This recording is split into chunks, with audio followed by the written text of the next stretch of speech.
وادی دور و دراز آیت برو، اس جہاں پر خلافت منہاج النبوہ کا نظام قائم ہوگا اور یہاں سے فوجیں چلیں گی، نمبر 1۔ نمبر 2، عرب کے ریگزار میں 15ویں صدی کے مجدد کا ظہور ہو جائے گا۔ مہدی کو ہم مانتے ہیں مجدد، شیعہ مانتے ہیں 12ویں امام جو چھپے ہوئے، ان کے امام معصوم جو ہے 12، ان میں سے آخری جو ہے وہ چھپے ہوئے ہیں غار میں 1200 برس سے، اور وہ ظاہر ہوں گے۔ یہ ان کا عقیدہ ہے، ہمارا نہیں ہے۔ ہم سمجھتے ہیں جیسے ہر صدی میں اللہ مجدد بھیجتا رہا، اسی طریقے سے میرے گمان میں 15ویں صدی کے مجدد جو ہے وہ حضرت مہدی ہوں، ان کی حکومت جا کر یہ فوج قائم کرے گی۔ عربوں میں دم نہیں ہو، وہ اپنی عیاشیوں کی وجہ سے بالکل کھوکھلے ہو چکے، دولت کی فراوانی اور عیاشی۔ یہ بھی سننے میں آتا ہے دروغ برگردن راوی کہ اگر کوئی فوجی قافلہ ان کا چل رہا ہوتا ہے تو وہ بجائے ٹرکوں میں بیٹھنے کے وہ اپنی کاروں میں بیٹھ کے ساتھ ساتھ چلتے ہیں، وہ ٹرک خالی چل رہے ہوتے ہیں۔ ٹرک کی سختی جو ہے، سخت سیٹ جو ہے برداشت کرنا ان کے بس کا روگ نہیں۔ یعطون للمہدی، جاری سلطان اس کی حکومت کو مستقل۔ پھر حضرت مہدی کی طرف سے شروع ہوگا معاملہ جہاد، اور یہ سارا جو ملک چھوٹ ہم مسلمانوں کے ہاتھ سے نکل گئے تھے یہ واپس۔ اس میں ایک کوسچن ہے جو میرے ذہن میں بہت عرصے سے تھا، اس کا کہ جواب اب مجھے سوچا ہے، واللہ عالم۔ یہ ساری باتیں میں کہہ رہا ہوں میرے گمان ہے، کیسے ہوگا کہ اتنی بڑی طاقت ایٹمک پاورز کے مقابلے میں مسلمان دوبارہ میدان میں آ کر اور جیتتے چلے جائیں؟ میرا گمان یہ ہے، واللہ عالم، اس پورے معاملے کا سارا جو ہے ارینا جو ہے وہ ہے مڈل ایسٹ، یورپ، جس میں حدیث میں آیا ہے کہ رومی عیسائی 80 جھنڈوں تلے تم پر حملہ کریں گے اور ہر جھنڈے کے نیچے 12,000 فوج ہو، 10 لاکھ۔ اور مجھے حال ہی میں معلوم ہوا ہے کہ آج کل جو ایک ڈویژن ہوتا ہے وہ 12,000 کا ہوتا ہے، تو 80 ڈویژنز آرمی آئے گی۔ لیکن معلوم ایسا ہوتا ہے کہ روس، چائنا، جاپان اور میرے خیال میں انڈیا بھی یہ نیوٹرل رہیں گے، نمٹ لو آپس میں۔ تم ابراہیمی قوموں کا جھگڑا ہے نا کہ فلسطین کس کا ہے، مسلمان کہتے ہیں ہمارا ہے، یہودی کہتے ہیں ہمارا، عیسائی کہتے ہیں ہمارا، تو نمٹ لو، سیٹل یور سکورز۔ لیکن کوئی ویپنز آف ماس ڈسٹرکشن استعمال نہ ہو، اگر وہ ہوئے تو پھر ہم میدان میں آ جائیں گے۔ میرا گمان یہ کہ ویپنز آف ماس ڈسٹرکشن استعمال نہیں کر سکیں گی مغربی طاقت، اور پھر جنگ کے اندر مسلمانوں کے ساتھ جیتنا ان کے لیے ممکن نہیں۔ جن کو موت عزیز ہے، منحصر مرنے پہ ہو جس کی امید نا امیدی اس کی دیکھا چاہیے، اور وہ مرنے کو تیار نہیں ہے۔ وہ تو 40,000 فٹ کی بلندی سے نیزی کٹر پھینک سکتے ہیں، نیچے نہیں آئیں گے۔ اور جب نیچے کچھ اتنے تھے تو جو حشر کیا تھا، تو جو بات کہی تھی رمزفیلڈ نے، ویری ٹینیشیس فائٹرز، یہ افغان والے جو ہیں یہ تو چمٹ جانے والے ہیں، یہ ایسے جنگجو ہیں، ان سے جان چھڑانی مشکل ہے، جن کے لیے موت سب سے بڑی کامیابی ہے۔ شہادت میں مطلوب و مقصود مومن نہ مال غنیمت میں کشور کشائے، مسلمانوں کا مقابلہ کر سکے، یہ ہے میرا گمان، واللہ اعلم۔ بہرحال پہلا مرحلہ کسی اجمی ملک میں جو میرے نزدیک پاکستان اور افغانستان پہ مشتمل ہوگا، خلافت کا نظام پہلے آئے گا، پھر یہاں سے فوجیں چلیں گی، حضرت مہدی کی حکومت قائم ہوگی، پھر وہ حضرت مہدی جو ہے وہ جہاد کریں گے، قتال کریں گے، اور اس قتال کے آخری مرحلے پر حضرت عیسیٰ علیہ السلام بھی نازل ہوگا، اور غالباً ان کے ذریعے سے پھر جتنا الیکٹرانک ان کا حساب کتاب ہے وہ ختم ہوگا۔ حضور نے فرمایا ان کی آنکھوں میں ایسی تاثیر ہوگی، جہاں تک نگاہ جائے گی یہودی پگھل جائے گی، کوئی بہت بڑا لیزر ہوگا، اور ظاہر بات ہے کہ ان کے یہ ہتھیار جو ہے ان کا مقابلہ تو مسلمان نہیں کر سکتے، اور نہ ابھی آپ کو 100 برس بھی یہ سوچ سکتے ہیں کہ کوئی مسلمان ملک اتنی ترقی کر سکتا ہے کہ ان کے مقابلے میں پہنچ جائے ہتھیاروں کے معاملے میں۔ تو یہ اصل میں جو شخص سراپا معجزہ تھا، حضرت عیسیٰ جو ہے سراپا معجزہ، پیدائش معجزہ، آسمان پر اٹھایا جانا معجزہ، خلق حیات، بنایا مٹی کا پرندہ، پھونک ماری اڑنے لگا، احیاء موتا، مردہ کو کہا اٹھو قم باذن اللہ، اٹھ گیا چلنے لگا، مادرزاد اندھے کے آنکھ پر ہاتھ پھیری اور اس کو آنکھیں اللہ نے دے دی، کوڑی کے جسم پر ہاتھ پھیرا اور کوڑ صاف۔ اس سے بڑے معجزے تو کسی کو دیے ہی نہیں گئے، سراپا معجزہ۔ وہی آ کر آخری جو بھی ہوگا معاملہ، اس کے اندر حضرت عیسیٰ کی معجزاتی شخصیت جو ہے در حقیقت وہ فیصلہ کرتی۔ میرے نزدیک یہ ہے وہ چیزیں جس کی بنا پر میں سمجھتا ہوں کہ حالات جو ہیں جدھر جا رہے ہیں، حضرت عیسیٰ کے آنے کے بعد 2 نتیجے نکلیں گے۔ عیسائیوں کا مذہب ختم کرنا، حدیث میں آیا ہے کہ عیسیٰ آئیں گے یکسر الصلیب و یقتل الخنزیر، صلیب کو توڑ دیں گے۔ کیا مطلب؟ کہاں تم صلیب اٹھائے پھر رہے ہو؟ میں صلیب دیا ہی نہیں گیا، یہ سب تمہارا ایک من گھڑت قصہ ہے، مجھے تو اللہ نے پہلے اٹھا لیا تھا۔ وما قتلوہ وما صلبوہ، صلیب ہی پر کھڑی ہوئی ہے عیسائیت ساری کی ساری۔ اور خنزیر کو قتل کر دی، خنزیر تم نے کیسے حلال کر دیا اپنے لیے؟ کبھی اسلامی شریعت کے اندر موسیٰ کی شریعت میں حرام تھا، وہی موسیٰ کی شریعت میں تمہیں دے کر گیا تھا۔ Don't think I have come to destroy law, یہ لا تم پر نافذ رہے گا۔ گویا کہ عیسائی مذہب ختم ہو کر اسلام میں منتخب ہو جائے گا، یہودی ایک ایک ختم کر۔ یہودی کیوں اس انجام کے مستحق ہیں؟ اللہ کا پرانا قاعدہ چلا آ رہا ہے، جس قوم کی طرف کسی رسول کو بھیجا، اگر قوم نے بحیثیت مجموعی رسول کا انکار کیا وہ ہلاک کر دی۔ قوم نوح ہلاک ہوئی یا نہیں؟ قوم ہود، عاد ہلاک ہوئی یا نہیں؟ قوم سمود جن کی طرف حضرت صالح بھیجے گئے، قوم شعیب، عمورہ اور صدوم کی بستیاں، آل فرعون، یہودیوں کی طرف حضرت عیسیٰ کو رسول بنا کر بھیجا گیا تھا، انہوں نے رد کر دیا، محمد رسول اللہ کو رد کر دیا صلی اللہ علیہ وسلم۔ یہ اس سزا کے مستحق ہو چکے ہیں، لیکن وہ سزا ان کا رسول ہی ان کو آ کر دے گا، اسی لیے انہیں اٹھا لیا گیا۔ ایک پوز آ گیا ہے، مستحق تو ہو گئے تھے اسی وقت حضرت عیسیٰ کے زمانے میں کہ ہلاک کر دیے جائے، لیکن حضرت عیسیٰ کے زمانے میں حضرت عیسیٰ کو اٹھا لیا اور ان کا معاملہ جو ہے وہ ملتوی کر دیا۔ جیسے کسی کو پھانسی کی سزا تو ہو جائے لیکن ابھی ایگزیکیوشن نہیں ہوئی، ایگزیکیوشن جو ہے وہ ڈیفر ہو گئی۔ یہودی ختم، عیسائیت ختم، اور عیسائی سب مسلمانوں کے ساتھ شامل ہو کر ایک ملت واحدہ بن جائیں گے۔ اچھا، یہ جو میں نے کہا ہے کہ یہ امریکہ نے جو مجاہدین کی قیادت تھی اسے آپس میں لڑا کر پھر یہاں سے بھاگ جانے کے اندر آفیل سمجھی، اس کی وجہ یہ تھی امریکہ کو اندیشہ تھا کہ یہ لوگ پڑھے لکھے جدید تعلیم یافتہ ہیں، یہ انجینئرز ہیں، گلبدین حکمت یار، احمد شاہ مسعود، استاد ربانی بڑے عالم ہیں، فاضل ہیں، عبد الرسول سیاب الازہر کے پڑھے ہوئے تھے، اسی طریقے سے صبغت اللہ جو ہیں وہ بھی بڑے عالم آدمی تھے اور پڑھے لکھے آدمی تھے، جدید تعلیم یافتہ بھی اور قدیم کے لیے بھی جاتا بھی۔ تو اس اعتبار سے انہیں اندیشہ تھا ان لوگوں کی حکومت بن گئی اگر تو یہ ایک ماڈرن اسلامک اسٹیٹ بنا دیں گے، اور یہ وہ شے ہے جو ہمارے لیے سب سے زیادہ خطرناک، سب سے زیادہ ناپسندیدہ معاملہ ہوگا، اس لیے کہ اگر واقعی ایک ماڈرن اسلامک اسٹیٹ وجود میں آ گئی تو ہمارے نظام کا خاتمہ ہو جائے گا۔ وہ تو یہ کہ سورج طلوع ہوتا ہے تو تاریکی تو جائے گی، رات کو تو جانا ہی جانا ہے، وہ تو جب تک سورج طلوع نہیں ہوتا رات کی تاریکی ہے، یہ انہیں اندازہ تھا خود۔ بہرحال اس لیے انہوں نے خاص طور پر ان کو آپس میں لڑایا بھی۔ اس کے بعد یہ ہے کہ جب افغانستان کے لوگوں کے ناک میں دم آ گیا تو اب یہ ایک مرد مجاہد ملا عمر کھڑا ہوا، وہ کوئی بڑا عالم دین نہیں بلکہ پوری طرح جو ہے وہ تعلیم یافتہ بھی نہیں ہے عربی مدارس وغیرہ سے، اور ان کے ساتھ عربی مدارس کے طلباء طالبان وہ کچھ کھڑے ہو گئے کمر کسنے کہ اب یہاں کسی طرح امن قائم کیا جائے۔ یہ پکار ایسی تھی کہ جو گویا کہ افغانوں کے دل کی پکار تھی، تنگ آئے ہوئے تھے ان وار لارڈز سے اور ان کے مظالم سے اور ان کے استحصال سے، لہذا وہ جہاں گئے ان کا استقبال ہوا، بہت سے لوگوں نے اپنے ہتھیار ان کے حوالے کر دیے، یہاں تک کہ گلبدین حکمت یار جو بالکل کابل کے پاس پڑا ہوا تھا اپنی فوجیں لے کر، اور گویا کہ وہ کسی فائنل اسالٹ کی تیاری میں تھا، جب یہ آئے ہیں تو اس نے راستہ دے دیا اور خود پیچھے ہٹ گیا۔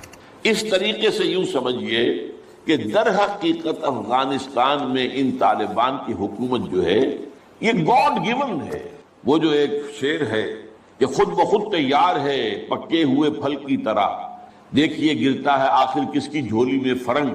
تو یہ حالات نے اس درجے صورت اختیار کر لی تھی کہ یہ طالبان کو کوئی ریزسٹنس نہیں ملی اور ان کی جو ہے ایک حکومت قائم ہو گئی، بلکہ یہ گویا کہ اللہ تعالیٰ کی جو ہے حکمت کا ایک ظہور ہوا ہے۔ اس میں امریکہ نے اور امریکہ کے کہنے پر پاکستان نے، سعودی عرب نے، امارات نے طالبان کو سپورٹ کیا۔ بے نظیر کی حکومت تھی، کہاں بے نظیر جیسے سیکولر ذہن کی اور آزاد خیال قسم کی عورت، کہاں طالبان مولوی ملاٹے ان کے خیال کے مطابق۔ سعودی عرب نے امریکہ کے حکم سے مدد دی، امارات نے مدد دی، پاکستان نے تسلیم کر لیا، سعودی عرب نے تسلیم کر لیا اور امارات نے تسلیم کر لیا۔ ان کی جو ہے ایمبیسڈرز وہ آ کر یہاں بیٹھ گئے۔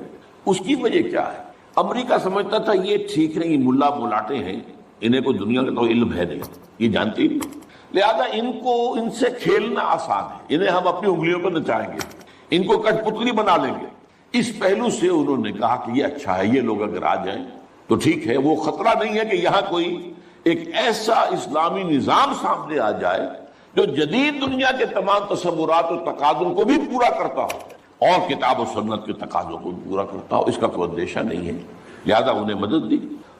لیکن ہوا کیا؟ دو کام ایسے ہوئے ہیں کہ ایک تو افغانستان کے 90% علاقے پر قبضہ جو ہوا تو امن، کلی امن، چوری ختم، ڈکیتی ختم، زنا بالجبر ختم، زنا ختم۔ تو اب آنکھیں کھل گئی امریکہ کی، یہ کیا ہو رہا؟ اور ملا عمر کے ایک حکم پر پاپی کی کاشت زیرو۔ اب یہ ہے کہ کفر کے ایوانوں میں پوری دنیا میں خطرے کی گھنٹیاں بجی۔ یہ معاملہ کیا ہے؟ نارضت عشق کے خونی جگرے پیدا شد، حسن لرزید کے صاحب نظرے پیدا شد۔ یہ تو ہم جس سے ڈر رہے تھے، جس کا ہمیں خوف تھا، جس کا ہمیں اندیشہ تھا، وہ تو حقیقت سامنے آ رہی ہے۔ ابھی تو پورا نظام کی کوئی بات نہیں ہے، ابھی تو انہوں نے چند سزائیں نافذ کی ہیں، اس سے زیادہ تو ابھی ان کا کانسیپٹ بھی کوئی نظر نہیں آیا۔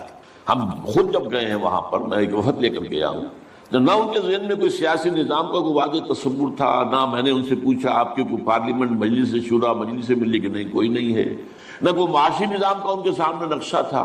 میں نے پوچھا کہ آپ کے یہاں بینک ہیں کہ نہیں ہے، میں نے کہا آپ اپنا پیسہ کہاں رکھتے ہیں؟ ہمارے پاس پیسہ ہے ہی نہیں۔ مطلب یہ کہ یہ کوئی نظام کی بات تھی نہیں، لیکن یہ کہ چوری کا ہاتھ کاٹنا، زنا کی سزا دینا، رجم کرنا، قتل کے بدلے قتل علی الاعلان میدان کے اندر، اور سر جو ہے قلم کرنا، یا سینے کے اندر ایک صاحب نے جو کہ آئی وٹنس تھے، انہوں نے دیکھا تھا کہ ایک شخص نے ایک دوسرے شخص کو قتل کیا سینے میں خنجر بھونک کر، اب اس کو پکڑ کر رسیوں سے باندھ کر لا کے ڈال دیا گیا اسٹیڈیم کے اندر، تھوڑا اور چھت لگے ہوئے لوگوں کے دیکھ رہے ہیں، اور اس کی بیوی سے، مقتول کی بیوی کے ہاتھ میں خنجر دے کر کہا گیا بھونکو اس کے سینے کے اندر، اور اس نے کیا۔ اب یہ جو مناظر ہیں، ان کو دیکھنے کے بعد کیا کہیں کوئی جرم رہ جائے گا؟ جیسے کہ اس سے پہلے بھی تھا معاملہ دنیا کے سامنے کہ سعودی عرب جو ہے وہ کرائم فری ایک معاشرہ بن گیا تھا جب سے وہاں پر اسلامی جو حدود اور تعزیرات نافذ ہوئی۔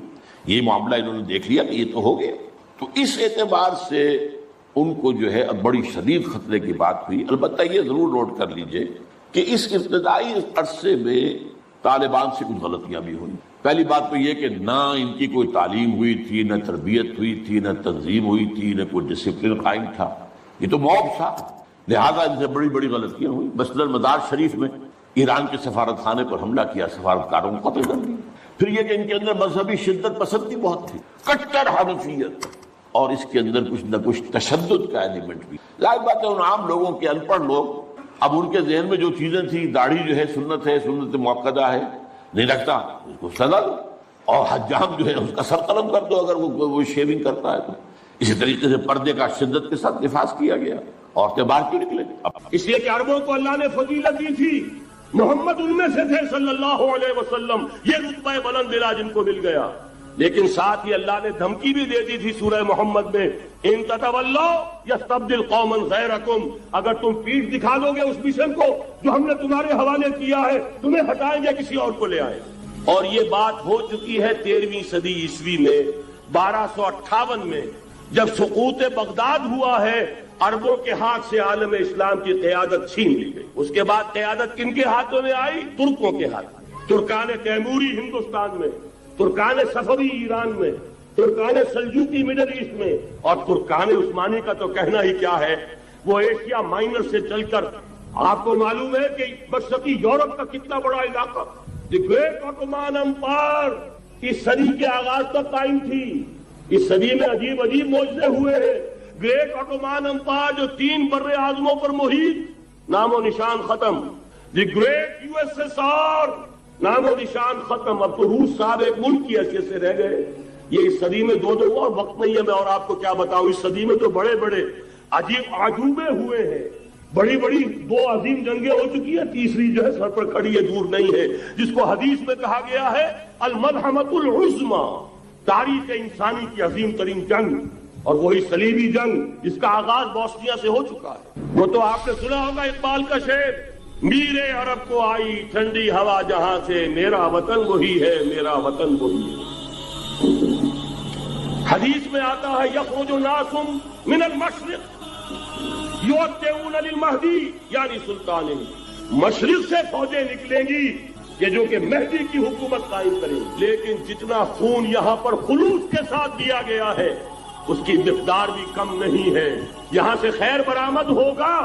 اور دوسری بات اپنے بارے میں نوٹ کر لیجئے، یہ پاکستان، بچا کھچا Pakistan, what remains of Pakistan, یہ اصل میں ہے کیا؟ مولانا بہت خوبصورت انداز میں فرما رہے تھے یہ 313 نہیں تھے، اسلام تھا. اسی طرح نوٹ کیجئے پاکستان نہیں ہے، 4 صدیوں کی تجدیدی مساعی کا حاصل. آپ نے کبھی نوٹ کیا ختم نبوت کے بعد اب سب سے اونچا منصب کس کا ہے؟ مجددین. سنن ابی داؤد کی روایت، ان اللہ یبعث فی هذه الامہ علی راس کل 100 عام من یجدد لها دینها. اور نوٹ کیجئے کوئی بات ہے 1000 برس تک سارے مجدد عالم عرب میں پیدا ہوئے. جیسے ہی دوسرا 1000 سال شروع ہوا، الف ثانی کا مجدد اعظم شیخ احمد سرہندی کہاں تھا؟ صنم خانہ ہند میں حاضر ہوا. میں شیخ مجدد کی لحد پر، وہ خاک کے ہے زیر فلک مطلع انوار، گردن نہ جھکی جس کی جہانگیر کے آگے، جس کے نفس گرم سے ہے گرمی آرا. وہ پھر 12ویں صدی کا مجدد اعظم امام الہند شاہ ولی اللہ دہلوی، 13ویں صدی کا مجدد اعظم سید احمد بریلوی، اس کے خون کا امین اور اس کے ساتھ کے شہداء کے خون کا امین، ان کے جسموں کا امین آپ کا خطہ ہزارہ، آپ کا خطہ سوات، اس میں ان کی جانیں ہیں جو دی گئی ہیں. اور وہ نہایت میں آپ سے عرض کر دوں دور صحابہ کے بعد اتنا خالص اسلامی جہاد پوری مسلمان تاریخ میں نہیں ملے گا جتنا وہ تحریک شہید کر. 14ویں صدی ہجری میں شیخ الہند جیسا مجاہد اعظم کہ انگریز نے گرفتار کر کے قید بھی کیا ہے، تو کہاں ہندوستان میں نہیں، کہاں جزیرہ سائرس، کیا نام تھا، مالٹا، جزیرہ مالٹا بحر روم میں. اقبال کے نفس سے ہے لالے کی آگ تیز، ایسے غزل سرا کو چمن سے نکال دو. کہیں ہندوستان کی کسی جیل میں ہوا تو شاید اس کے نفس کی گرمی ہی سے کوئی حرارت پیدا ہو جائے.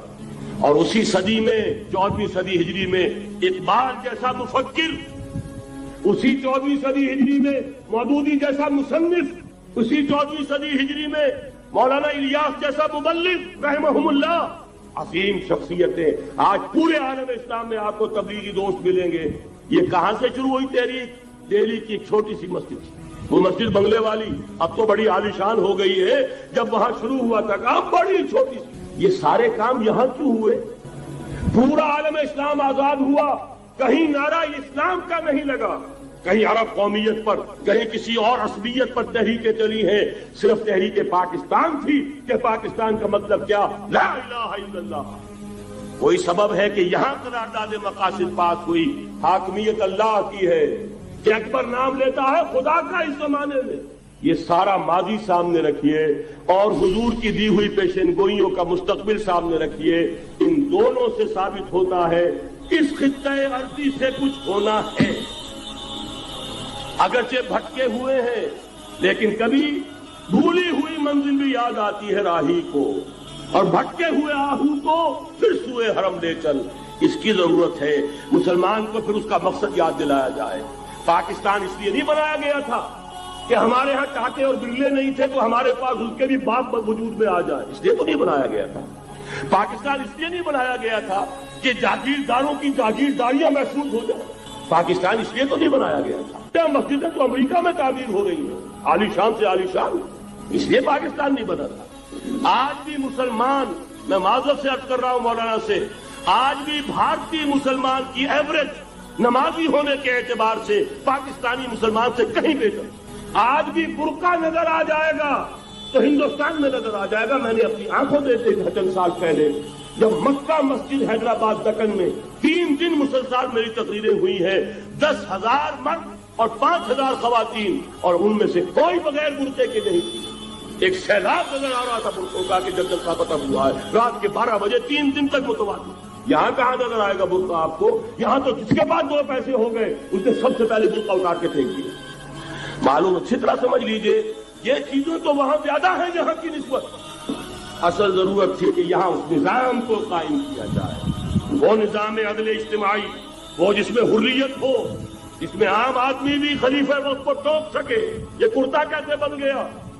ایک خاتون بھی کھڑی ہو کر دامن پکڑ لے، عمر تمہیں کیا حق ہے کہ ہمارے مہر کے اوپر پابندی لگا رہے ہو، جبکہ اللہ نے نہیں لگائی۔ یہ پاکستان بچا کھچا پاکستان